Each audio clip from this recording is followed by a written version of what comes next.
Well, hey there, and welcome to Legally Blissed Conversations and the premiere episode of my brand new series, Asked and Answered. I'm your host, Suzi Hixon, and I'm so excited to have you here today. I've been a practicing attorney for over 20 years, and I'm here to empower my novice sisters-in-law with practical advice and tips and insights on how to navigate that real-world challenge they face on a daily basis in the legal world. So, in each episode of Asked and Answered, I'll be tackling your burning questions and sharing my own expertise and wisdom to help you thrive in the legal world. I'll try to be that mentor that I wish I'd had as a young associate. So, from navigating workplace dynamics to mastering that work life balance, I've got your back. So, let's get started with our very first question. And this question comes from Sarah in Colorado. Hi, Sarah. So Sarah says, hi, I'm Sarah. I've been working as a junior associate at a mid-sized law firm for just over a year. I love my job and enjoy working with my colleagues, but I've noticed that the office can be quite political at times.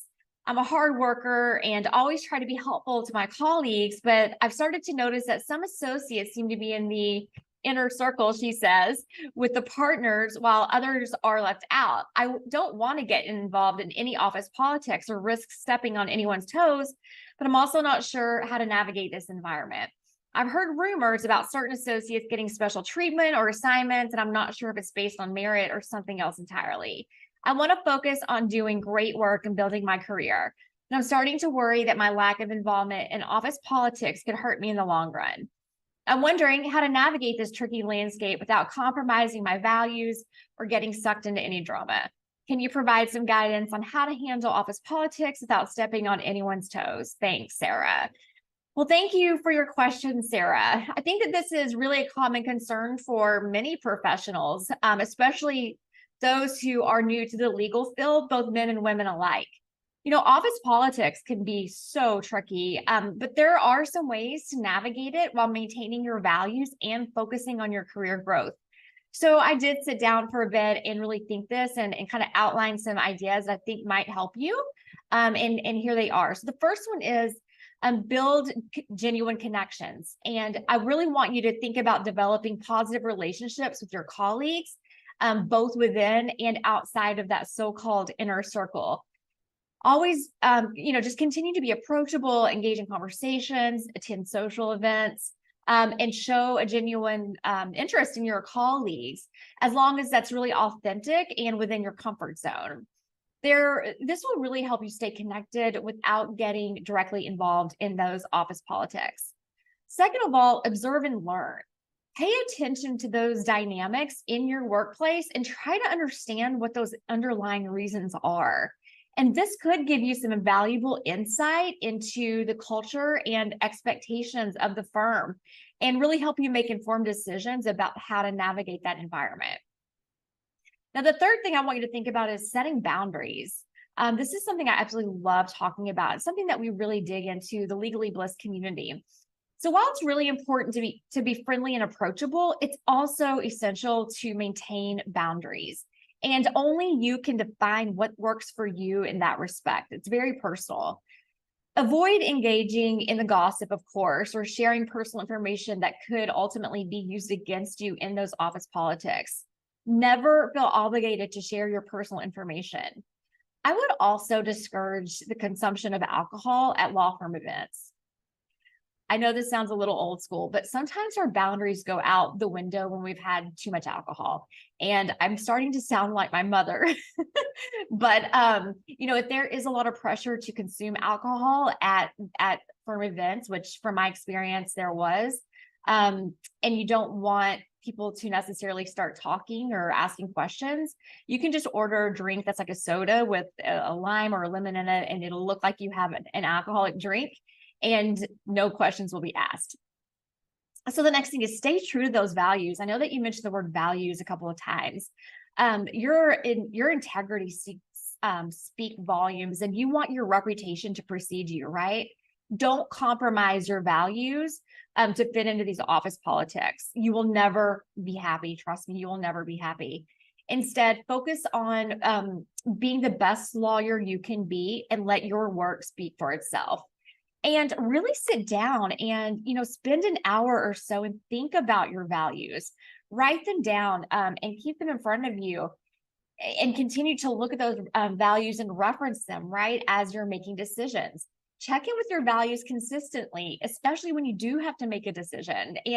And also keep in mind your own definition of success. Your own definition of success doesn't have to necessarily align with what society tells you that success looks like. So I have like a little hair that's flying around everywhere. So the last thing I want to encourage you to do or think about is to seek out a mentor who is not in the firm. So having a mentor outside of your firm can be really beneficial for several reasons. Not only does it provide a really fresh perspective, but it also allows you to gain insight from someone who isn't directly involved in those workplace politics. So while it can be good to have a mentor within your firm, and I'm not going to discourage that, just do keep in mind your ultimate interests and goals could conflict. And I do have some concerns that a firm mentor or firm assigned mentor could have conflicts of interest with you. So just proceed with caution. So here are some tips for finding and maintaining a mentorship with someone outside of your law firm. So of course, look for these potential mentors in professional organizations, networking events, or even social media platforms like LinkedIn. Reach out to individuals who have experience within your field. If you're a trademark lawyer, maybe reach out to some other trademark lawyers who are outside of your law firm and really just express an interest in learning from them. Be really clear about your goals and expectations when you're seeking a mentor. Explain your current situation, the challenges you're facing, and what you hope to gain by that mentorship relationship. This will help both you and the mentor, make sure that you both are on the same page about the purpose of that relationship. I suggest that you schedule regular check-ins with your mentor to discuss your progress, ask for advice, and share your continued experience. And you might also want to think about having standing dates on your calendar to make sure that these happen. This will really help kind of maintain that momentum with that relationship and ensure that you both remain engaged in the relationship. Next, I really want you to be open about the constructive feedback that you get from your mentor and be really willing to implement it. Remember, your mentor is there to help you grow and develop professionally. Embrace their insight and use them to improve your own skills and navigate your career more efficiently. Of course, show appreciation for your mentor's time and guidance. A simple thank you note or an occasional impromptu update on your progress can go a long way in maintaining a really strong relationship. Also, don't be afraid to seek out multiple mentors or even mentors of the opposite sex. Each person can really offer unique perspectives and experiences that can really contribute to your growth in kind of the different areas of your professional life. And you can kind of consider it like your personal board of directors. And then finally, I want you to think about how you can give back as a mentor to a new lawyer who might just be a year or two behind you. There can be a lot of fulfillment to mentoring someone else as well.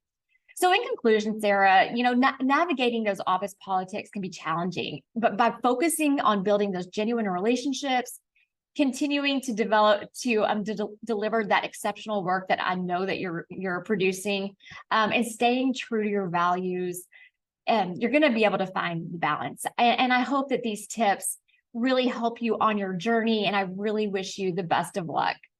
So that wraps up today's first episode of Asked and Answered on Legally Blissed Conversations. And if you have a question or topic you'd like me to discuss in future episodes, even anonymously, be sure to leave a comment below, or feel free to connect with me on LinkedIn and send me a DM there. I'll make sure that I put links in the show notes. If you enjoyed this episode, please give it a thumbs up and share it with your friends or colleagues or anyone that you think could find it of value. And if you are looking for help on how to set boundaries or find a mentor, or even how to really define your values, check out the Legally Blissed community. We are a community for women lawyers who believe that to be the best advocate for others, we must be excellent advocates for ourselves and each other. Thank you again so much for joining me today, and I will see you in the next episode of Asked and Answered as I continue supporting and uplifting our fellow sisters-in-law on their legal journeys. So ladies, stay determined and let your values and passion for justice guide you. Have a beautiful day.